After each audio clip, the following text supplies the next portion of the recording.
This podcast is brought to you by the School of Advanced Study, University of London.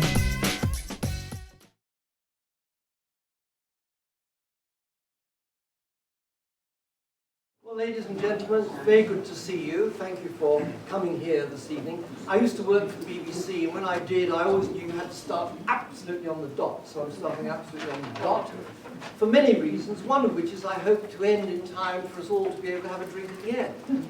So I thought, let's start at 6 o'clock. Lovely to see you. Many of you I've seen at these previous sessions. This is the 6th and last of a series of seminars here at the Institute of Historical Research on the ways we use, abuse, regard, disregard history. And each month, many of you will know, you've been here before, we have a distinguished panel of historians to discuss some particular approach to the subject. We had a session on history and heritage. Was it true history or was an element of commercialism to it? We had a session on history and myth and the mythologization of history. History and the arts. How far can artworks and artists help lead you into understanding truths about the past? And running right through the whole series, in a way, has been this question of what we get out of history.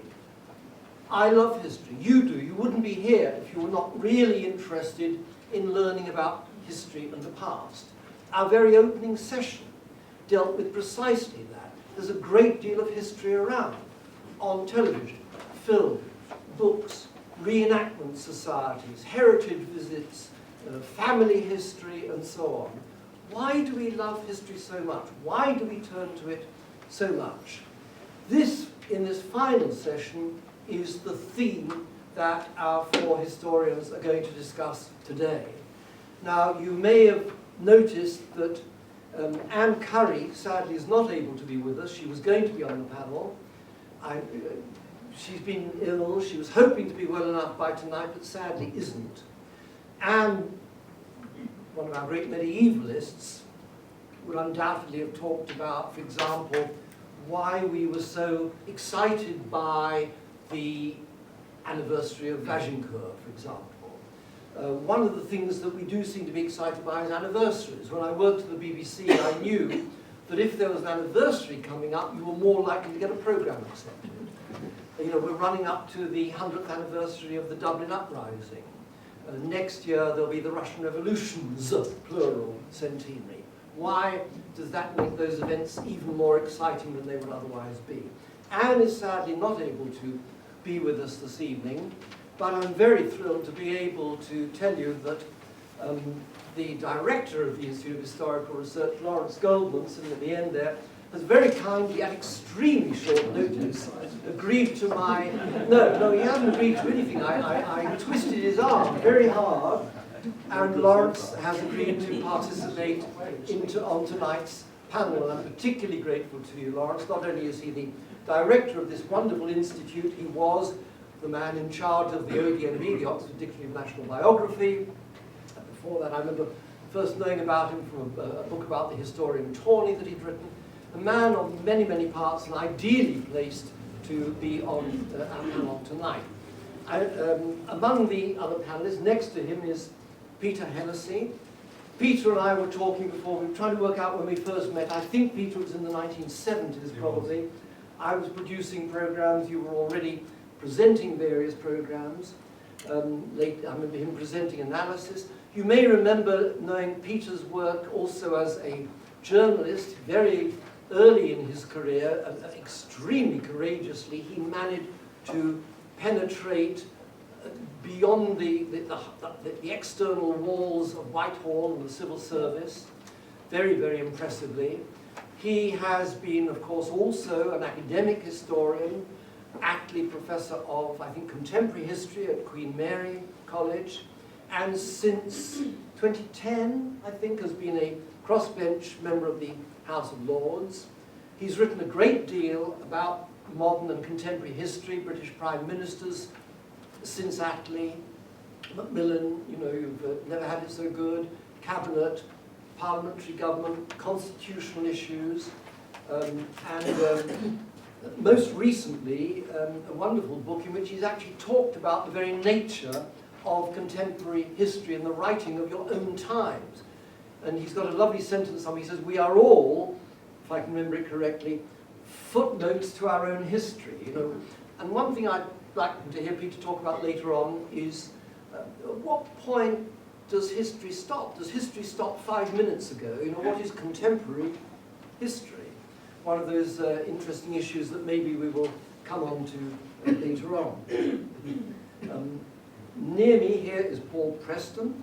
Paul is arguably one of the great leading historians of 20th century Spain, and in particular the Spanish Civil War. If you know your Spain, you'll know that the Civil War, the role of Franco, the exhumation and reburial of some of the Republican victims, the nature of memorials to those who fell, Los Caídos, all these and related issues continue to arouse very, very strong political passions.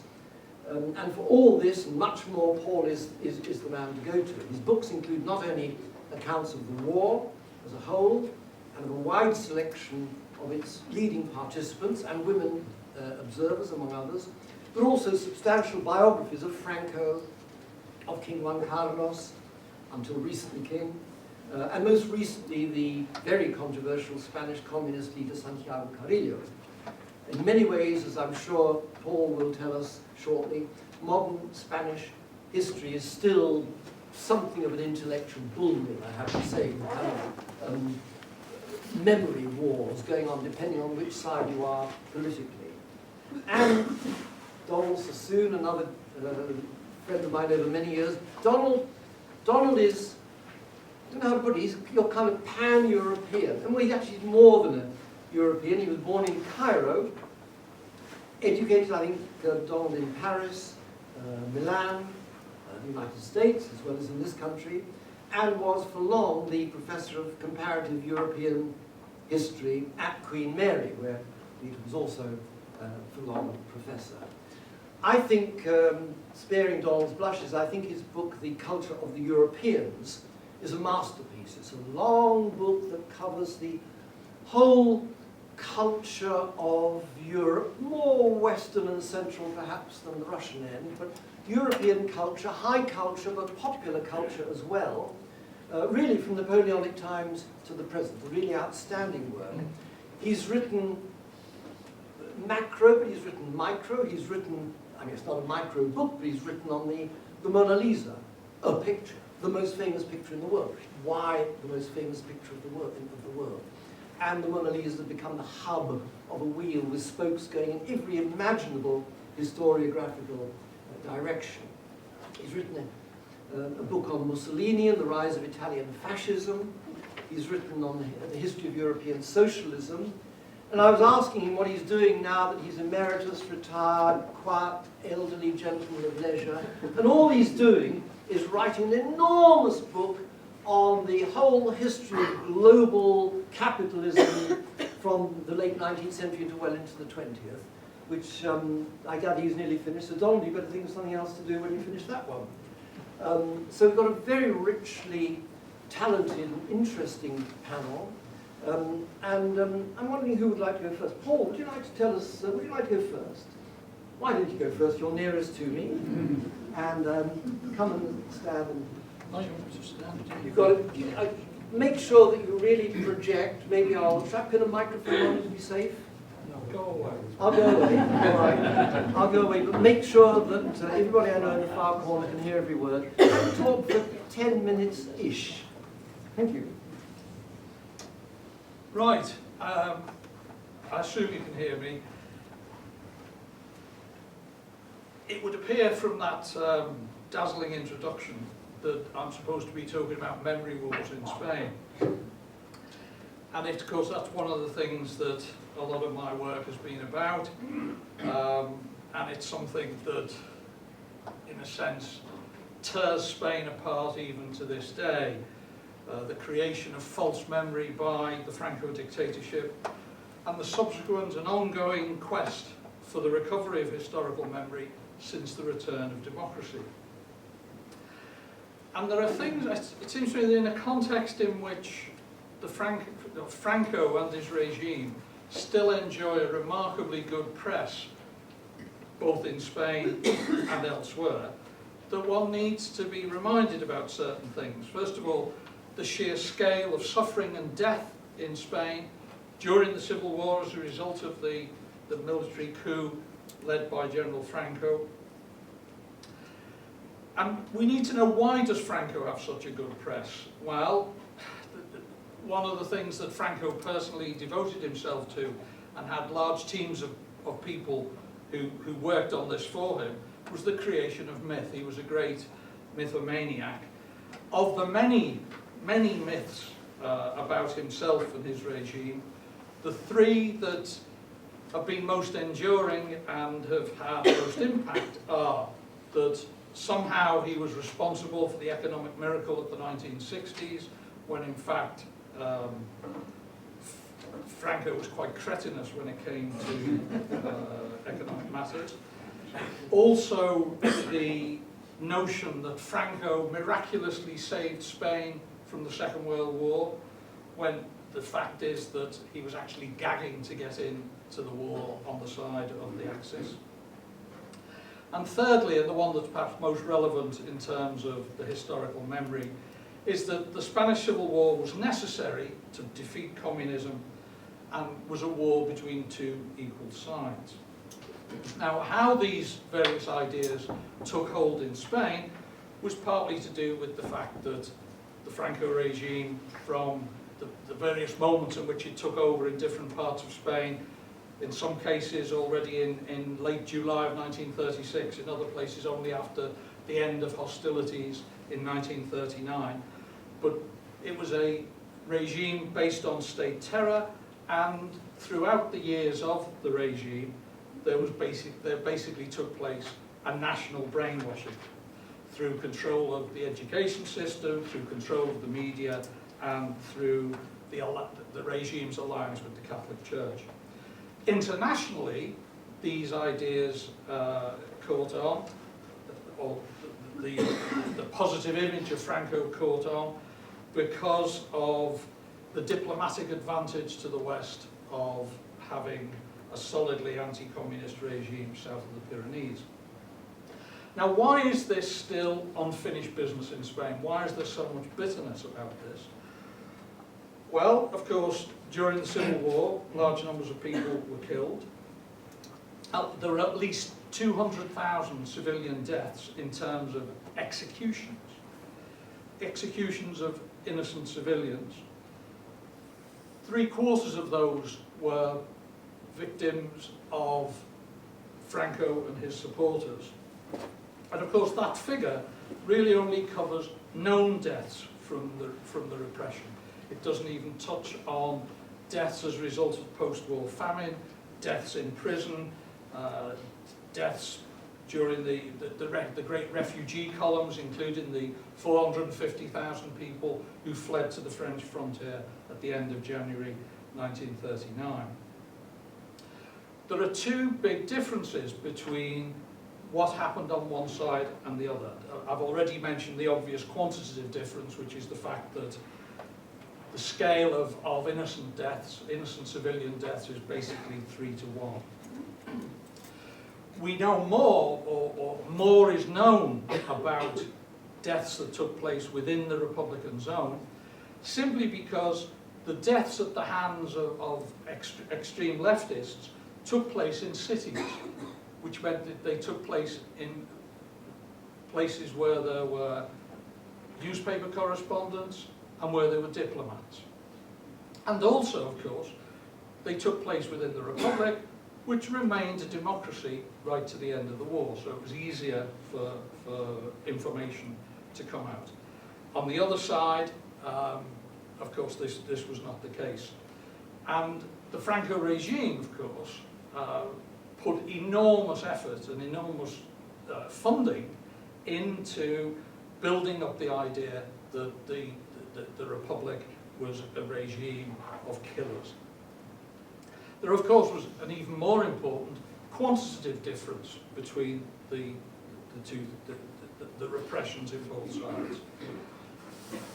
In the Republican side, a lot of what happened was to do with the fact that there'd been a military coup, there was a collapse of the state apparatus, and the prisons were opened.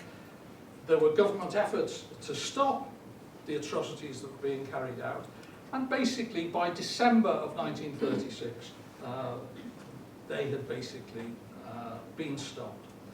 Now this is completely different to what was going on within the Francoist zone, where basically a deliberate program of terror and extermination was central to the planning and preparation of the military coup.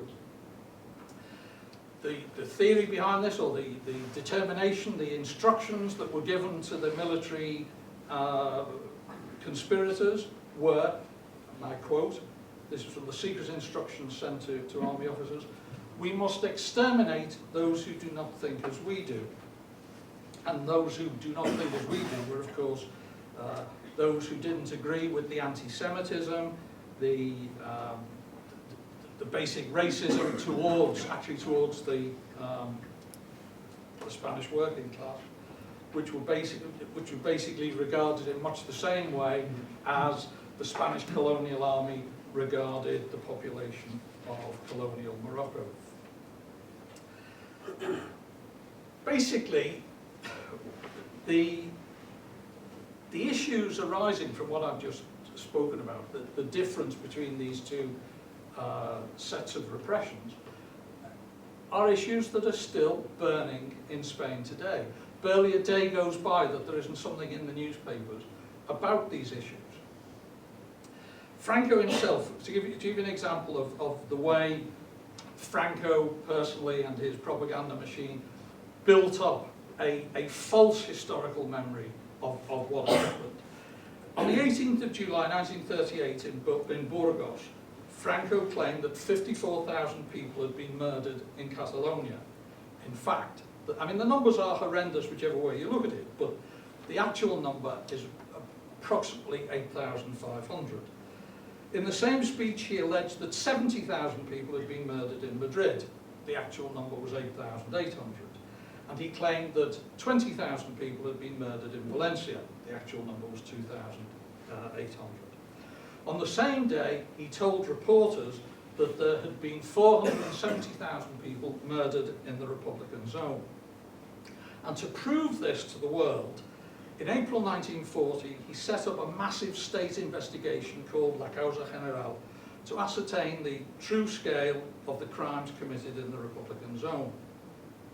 Citizens were encouraged to denounce their neighbours, and of course there were massive denunciations, massive exaggerations and so on. And it then came as a terrible disappointment to Franco when the officials of the Causa General concluded that the number of deaths was 85,940. Now that was a wildly exaggerated figure with vast numbers of duplications. So if someone happened to be from Jaén but was killed in Madrid, then they counted twice, etc. The actual number is 100 either side of 50,000. I mean, an appalling number. But the fact is that this exaggeration was started as early as 1940 and still remains the case today, that it is still possible in Spain to defend Franco, to defend the killings that were carried out by his regime. There has been no process of closure for the families of the victims of the 150,000 people who were murdered by Franco and his supporters. And the consequence is that Spain is undergoing a major memory war even to this day. I mean, I can remember 30 years ago being asked by journalists how long I thought this would go on, and saying that the time would resolve it. Well, basically it hasn't. I'll stop there since I'm getting nervous. I can certainly see why there's a huge interest in history in Spain at the moment. the whole theme of this evening is what is it about the past that still draws us towards it. Donald, would you like to pick up the theme and move on? When everybody has spoken, then we'll open the floor to questions. But, sure. Over to Donald. Right, maybe I should say it straight. I'm here, among other things, to discuss about the historian's enemies. And it's a long list, but I'll just mention 2 or 3. Historian enemies are, first of all, politicians. They are nearly everybody's enemies, but that's none of my concern. My concern is when politicians use history.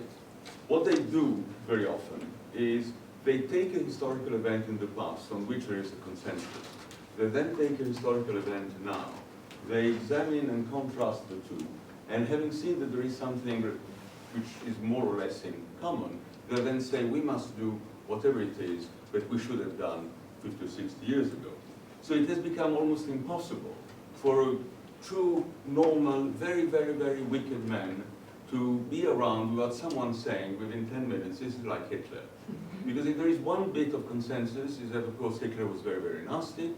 Therefore anyone who is more or less like Hitler or who is nasty then should be immediately destroyed, because what we did not do in the 1930s was to attack Hitler. One day I will write a short piece about the contemporary Hitlers. It starts with Nasser, who was like Hitler because he nationalized the Suez Canal, which we know is exactly what Hitler would have done. Galtieri, because he took over the Falkland Islands, which is more or less like taking over Czechoslovakia. Milosevic, because he was just extremely unpleasant. Gaddafi depends which year it was. Some years he was Hitler, some years he was a perfectly reasonable human being. Saddam Hussein, it depends. Again, when he was against Iran, he was okay, but then he became exactly like Hitler. Now, I've noticed a reference from our beloved Prime Minister with reference to Putin, who again is not a particularly nice bloke, but that the West risked repeating the mistakes made in Munich in 1938. In other words, the situation, the Putin, Ukraine, Russia triangle, the situation there is reminiscent of 1938. If it is reminiscent of 1938, well, let's be manly about it, David. Let's attack Russia. I mean, you know, what's the point of appeasing them? What's the point of dealing with them over Syria? What's the point of meeting them around the table? So enemy number one is certainly politicians who abuse history, use history, and then our task is really that of reminding them, or at least reminding the people who they're addressing to, saying, sorry, without getting into the specificity of whether so-and-so is terribly wicked or what we should do about him, it is not like that. It is not like Hitler. It is not like fascism.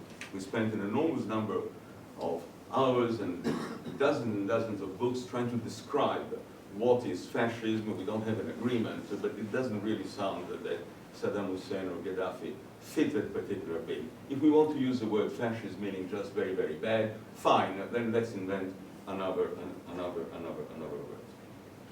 But the constructions of this kind of memory is a question of political power, which is why I've invoked the dreaded enemy of politicians. It is the state, it is political power which establishes memorial, which establishes who or what should be celebrated. Of course, we do that in every day. There is a plaque somewhere. Dickens lived here. There is the Pisa airport is called after Galileo Galilei, so people who never heard of Galileo Galilei, there are many, might know who he is. Leonardo da Vinci, that's the Rome airport. Liverpool with an equal sense of John Lennon, which is the way the Renaissance of. So there are celebrations, some are innocent, it doesn't really matter. Some are slightly more serious.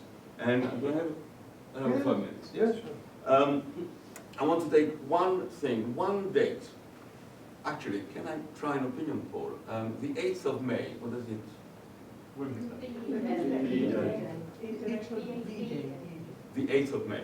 It's the end of the Second World War when Germany surrendered to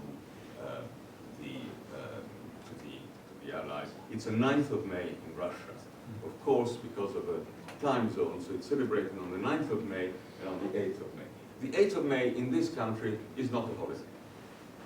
The 8th of May was declared by the French a special day in 1946. Then it became celebrated on the second Sunday in May, because the French had too many holidays, so they didn't want to add that one on top of all the ones they already had. And of course, one needed to reconstruct.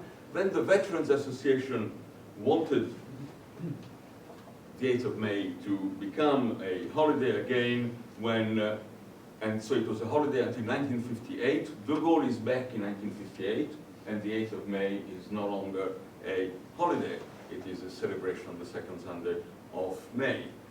In 1965, for the 20th anniversary of the end of the war, Pompidou, president of France, decided to have it back as a national holiday, but only as a one-off.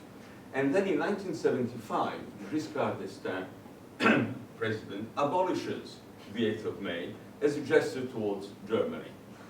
In a way, it's like saying, okay, we're going to forget about it. So the way in which the holiday or the non-holiday, the celebration of the 8th of May changes, it changes remarkably and regularly, and it depends on the political circumstances. No one bothered, of course, to ask stupid little historians, what is the importance of the 8th of May? Should we do anything on the 8th of May? What is it? Absolutely nothing. And it's a little bit like, maybe I should not mention it, but the Statue of Rhodes, which is being discussed now, because if you have a statue of someone, then it reminds me. Because my personal suggestion was you must keep the statue and then have one of those beautiful sentences which Rhodes himself wrote. Something like, thank God the Anglo-Saxon races rule the world, and it's a pity they don't rule the whole of the planet. Or something like that. So the people who go there know something about history. But let me speak for another 2 minutes, which I think is all I have, on the 8th of May. Because the 8th of May, in 1945, something else happens. In Algeria, does anyone know that? You do, good. But in Algeria, everybody will know that. On the 8th of May, there was a demonstration demanding independence. It was a celebration about the war, and independentists decided that, we are going to... there was an enormous counter-reaction by the French authorities, with victims, again, 10,000, 8,000, 15,000, a lot of people, we don't know. It's remembered every year in Algeria. But the remembrances depended a bit on the political situation, whether Algeria wanted to be in good terms with France or not. Hardly anyone in France, except Algerians, knew about it. It was certainly not taught in schools.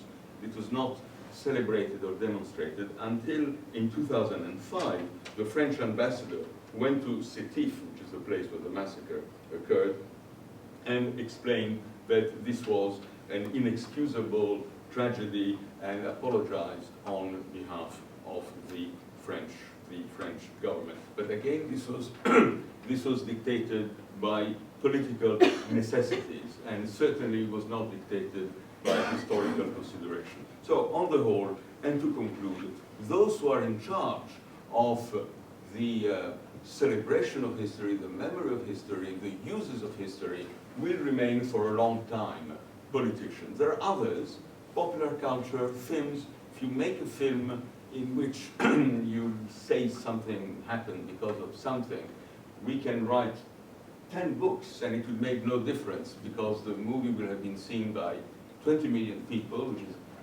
a bit more than our readers, and then this is what they will believe. But since we don't have anyone from here on the panel from the early modern period, let me finish quoting Henry IV, the Edict of Nantes. The Edict of Nantes was signed in 1598, and it was a sort of reconciliation with the Truth Committee of the the Protestants and the Catholics, that they should both coexist.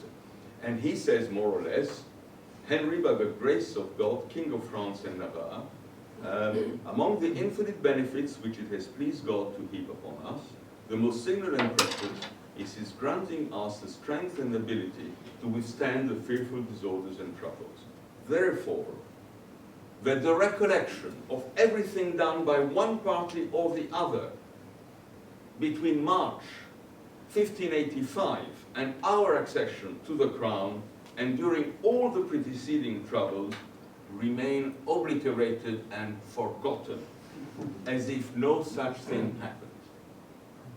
End of story. There was never a war between Protestants and Catholics in France. This is by law the Edict of Nantes. And in a way, the way we re-examine our past, to what extent we forget and forgive, is something which goes on and on and on. Thank you.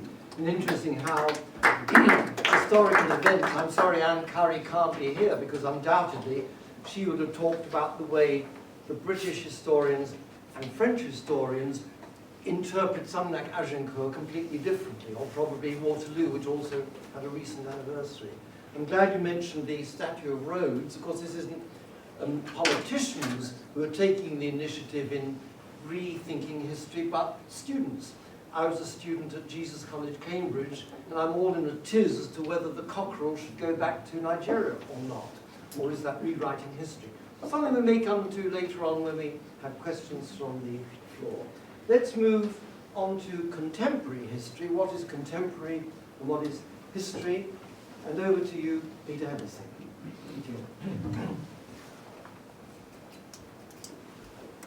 Thank you, Daniel. It's lovely to be here. Lawrence and I share a fondness for R.H. Tawney. Tawney once said, only those institutions are loved that appeal to the imagination. And I think the IHR qualifies for that. Coming home, really. It's an endless debate, what contemporary British history is. People get very sniffy about it, particularly further back. They have their own formations. I simply say it's gossip with footnotes. Take it or leave it. There are better definitions than that. I suppose contemporary British history, if you have to put a time on it, is from the 3rd of September 1939 to the first editions of this morning's newspapers. But too much time and nervous energy is taken up on that debate, I think. The power of history, the impact of memory. As a writer of the recent history of my own country and its place in the world, I have a guide, not a historian, to John Bucket, statesman, politician, thriller writer, author of one of the greatest ever spy novels, The 39 Steps. And it was in his memoirs, published in 1940, just after he died, which I always misremember as Shut That Door, but that's Larry Grayson. And Larry, though admirable in so many ways, was not a particular writer. It's called Memory, Hold the Door. And this is what he wrote. In the cycle to which we belong, we can only see a fraction of the curve. For most of us, the curve we've travelled so far in our lives is quite naturally a thing of fascination to us. Part of what Albert Einstein said, called in his last ever newspaper interview, the holy curiosity that's innate within us. And in that sense, we are our own contemporary historians, whether we realise it or not. But in my judgment, for what it's worth, the job of the historian, contemporary historian, is to describe that curve and to explain its wider geometry, as we've travelled it so far, as accurately as he or she can. Not for us the scanning of the blue skies and the horizon, or indulging in the fantasies of what-if counterfactual history, though that is fun and a permanent temptation.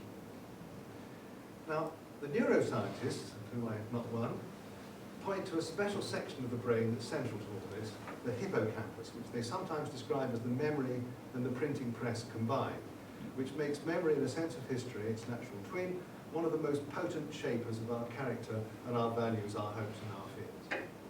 So in that sense, again, we are our own historians, our own autobiographers and chroniclers of our generation in our minds, even if we never commit a single word of historical reflection to paper. We carry it within us.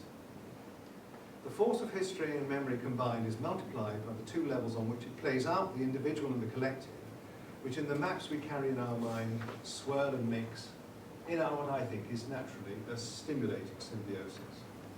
And then there's the question of our debts to the past, those who shape both their own time and indeed part of us. Rowan Williams, the former Archbishop of Canterbury, caught this very nicely in his little booklet, based on some lectures a few years ago, Why Study the Past?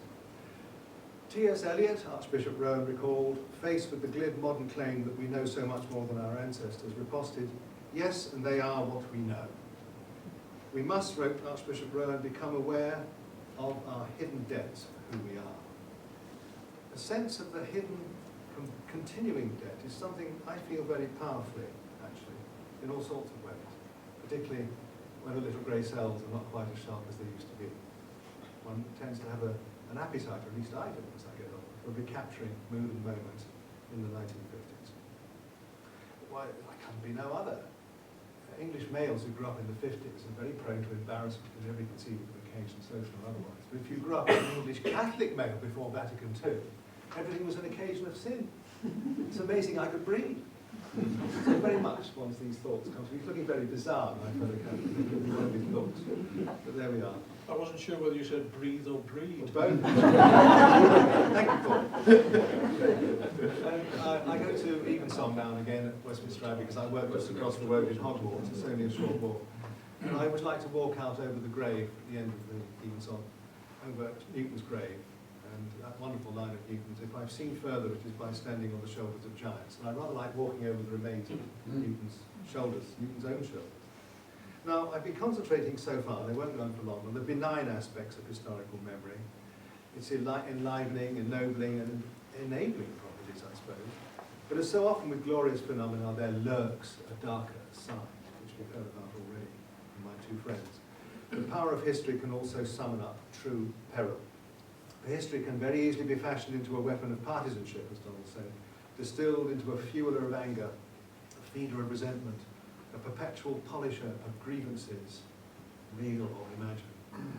Its practice, including sometimes in the hands of professional historians, can all too easily and too crudely read back today's preoccupations and attitudes, leading to what that wonderful historian Edward Thompson famously called the enormous condescension of posterity. Like all professions, the historians need to coat their thoughts, their words, and their judgments with a degree of humility. For example, I'm very vulnerable to succumbing to the condescension of posterity when I sift through the records in the National Archives of post-1945 British government.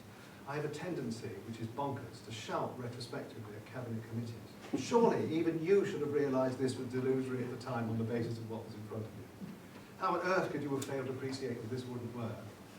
It does drive people slightly odd, the National Archives. It's a wonderful place, and I plan to die there. I said this to them once at an evening seminar, and they said, if your family agreed to have you stuffed, we could put you in a sack in the archives. You could have your own classification. Inside you could be Goss 1, Goss standing for gossip. What a nice offer to be kind of Benton of the National Archives. But there we are. I don't know why I tell you this. It's nothing to do with my looking very well. Thank you very much. I try to resist this temptation to shout at ministers, civil servants retrospectively, but I don't always succeed. Roaring back as I do, bearing hindsight. This phenomenon of roaring back, bearing hindsight, can be linked to the temptation to impose pattern and neatness, or all-explaining monocausal explanation, when past reality was messy, serendipitous, and quite without theoretical guidance. I've always thought that Raymond Aron, the great French historical sociologist, put it very nicely when he said the duty of the historian is to put back into the past the same level of uncertainty we feel today about the future. And I think we historians like mess, don't we? We're not social scientists, we don't have these bloody diagrams. But social scientists, all of whom are friends of mine, of course, write about Whitehall as if it's some kind of core executive and they put these great schemes in place. Bollocks on stilts. Absolutely unrecognisable to anybody who works there. Very weird, very bizarre. We're so lucky to be historians. I mean, it's a terribly smug thing to say, but isn't it true? Just rejoice, as somebody once said. We must beware, too, of living up, or perhaps down, to Voltaire's description of the historian as a chatterbox who plays tricks upon the dead. When you think about it, the way historians, biographers especially, and I've never written a biography, deal with the dead is breathtakingly intrusive. And quite right too, there's a constant danger of pretending to certainty when you try to penetrate the psyche or dissect the character of a past figure, a departed figure, when to be frank, it's hard enough to peer into one's own secret chambers of consciousness, to use a phrase of Milton Strachey, with any success at all.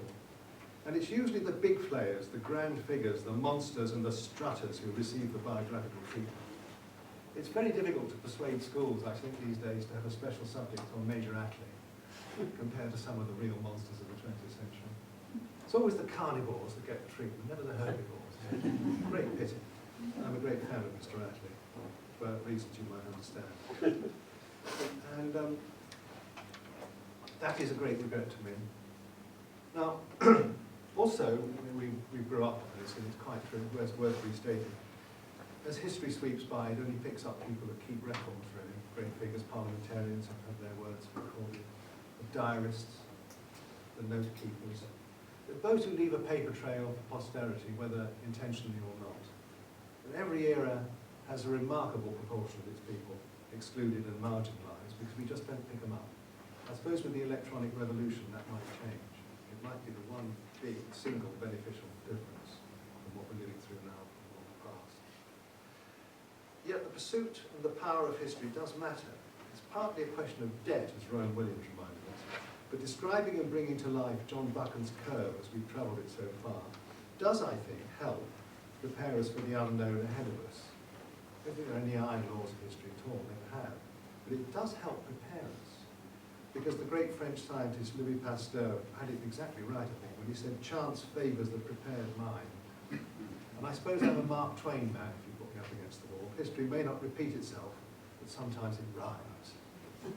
Now, the historian's trade meets a need, and it's a worthwhile calling, for all the path between archive and publisher is strewn with pitfalls. But above all, we need to nurture our sense of the past, because without one, as individuals and societies, we can drift and fall prey to a host of fantasies and fantasists who seek our votes or our imaginations. As Colin Blakemore put it last week, actually, when he was awarding the Brain Prize. Isn't that a nice name for a prize? Memory is at the heart of human experience. And it is, of course, a matter of poetry as much as it is of the plumbing of our little grey cells. But I want to finish with on a cheerful note. There's a lady novelist I admire greatly, Penelope Wilton, and she wrote a fascinating memoir about 3 years ago called Ammonites and Leaping Fish. And she described memory as that vapor trail without which we are undone. I think that's lovely. May the vapor trail be always with you. And let me call upon Lawrence Goldman to draw this. Lawrence is just back from Canada, but I think you're DJ lagged. DJ lag. Dan told me I was on at 20 to 6. But I started my teaching career teaching adult education for the Workers' Education Association. And I met an old tutor, and he said to me that really to get on, to hack it in this world of teaching adults, you had to be able to give a lecture on Albania if given only 30 minutes to prepare. Told you were talking about Albania. If you couldn't say something sensible about Albania 30 minutes later, you probably weren't right for this game. I'm not going to talk about Albania, I assure you, because I couldn't. But I was struck by the list of possibilities for history in our little puff for this evening. History as ideology, consolation, nostalgia, vindication, identity and revenge. I'll talk about identity in a moment, but one word that wasn't there was curiosity, and certainly biographically, I think about my own origins as a very youthful historian. It was all about curiosity. Really what it was about was trying to understand the present. If you were interested in affairs, politics, the way the world worked, how would you begin to decode all these things around you? And I don't think I was clever enough to think philosophically or scientifically or mathematically, but the story seemed a good way of getting at it, going back, as it were, and tracing the narrative and the story. And that was how I, as it were, became historical. And I think actually, and this I take to be a comment really about the sessions we've had so far this winter, the 6 sessions, I think really a lot of people think historically, perhaps more than ever before, and that may be a tribute really in a way to the success in recent years of our discipline. Speakers I think have already alluded to that, and one of the great things I think has been to be a historian in the past generation. I think we've been very privileged because actually I think the discipline has been enormously successful, which is, I suppose, why I hope you're here this evening.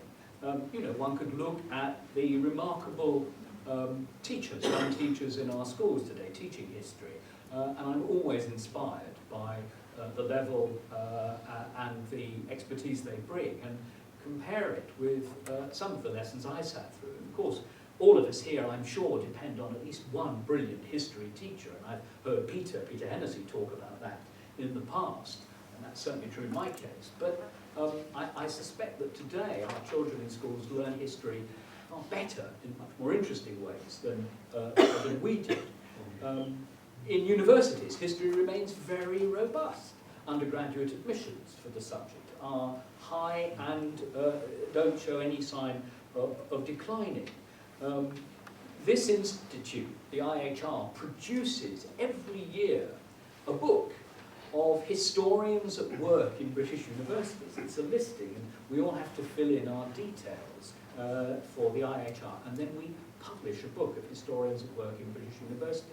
And that book gets bigger and bigger and more expensive to produce, and I'm aware of that. But bigger and bigger with every year. So, I mean, history booms in many ways, publishing thrives, and of course, we've talked in our seminars about history and the media, and history, of course, is in film and television, on the radio, as perhaps never before. So, I mean, what's clear is that people do think in historical ways and are very interested in it. And I'm very much an optimist as a historian, and consider myself to have been lucky, really, to have been part of it. Now, if we think about misuse and abuse, and speakers have said something about that already, I suppose my response to that is, well, it was ever thus. I've spent a part of the past few weeks reading Thomas Babington Macaulay for something I got to write. And Macaulay, of course, was one of those great Victorian Whig historians. Indeed, he was the Whig historian, and he laid down the narrative of the remarkable progress and development of British institutions and national spirit from the 17th century to the Victorian present. This story of success, growing national greatness and eminence and national reasonableness and so forth, that the Victorians fed off. And I've also had reason to look into Disraeli, really as a counter to Macaulay. And you can get glimpses of Disraeli's view of history in various places, in the novels that he writes in the 1840s. And it's a counter view, a kind of conservative view, less optimistic, as you might expect. But both views are entirely bogus, I suppose, if one thinks as we do today, and one more than thinks, one spends one's time in archives, as Peter Hennessy clearly wants to do, until eternity. And it's worth just mentioning that the IHR itself, where you are tonight, was founded by a historian, A.H. Pollard, in order that there should be a place where historians work from sources. Enough of the Whig history that he learnt in his youth. The IHR was to be a place for research based upon primary sources, and to get away from national myth and mythologizing, be it of the left or the right, the Whigs or the Tories. And indeed, if you go upstairs to our library, it's a library dedicated to primary sources. It's 180,000 volumes. We really only collect primary printed sources in order, if you like, put up there, you should get away from the mythology, and you should be able to find out how it really was. So misuse and abuse, yes, they always go on, and really this place is here to try to cut through them. But my final point really is about identity, and here, yes, Peter's right, we share a love of R.H. Tawney. And identity is clearly very central to the way people think about history today, as it has always been. When Tawney, as a young man in the Edwardian period, began to teach economic and social history, which was then a very new discipline, he was one of the pioneers, he took it into industrial locations, working with the Workers' Educational Association and other such organisations. And what he was trying to do was to educate working people, men as well as women, working people of all sorts, about themselves. Where had their communities, their jobs, their factories, their industries, their locales come from? How had they come to be in an industrial landscape in Lancashire or the Potteries or wherever he went peripatetically to teach these new classes? And it was out of that that modern economic and social history was born. He was one of the pioneers. But what he was trying to do, I think, was actually to help people through history to understand their identity, who they were.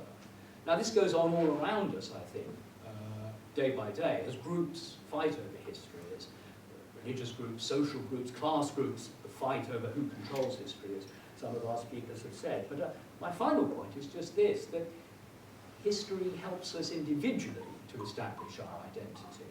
And I suspect lots of people in this room read history and are interested in history, not just because they belong to a particular group and use history as a weapon in the struggle of groups, but actually because in reading it and thinking about it, we understand something more about ourselves, where we fit in. And if that's consolation, I'm not quite sure it is consolation, then I think it's actually a very useful kind of consolation, and that many of us have grown individually and gained a great deal of insight, not only into the world but into ourselves, through this remarkable efflorescence of history, which has allowed us to place ourselves in the stream in ways that perhaps hasn't been possible to previous generations. So I'm an optimist. Thank you. Thank you.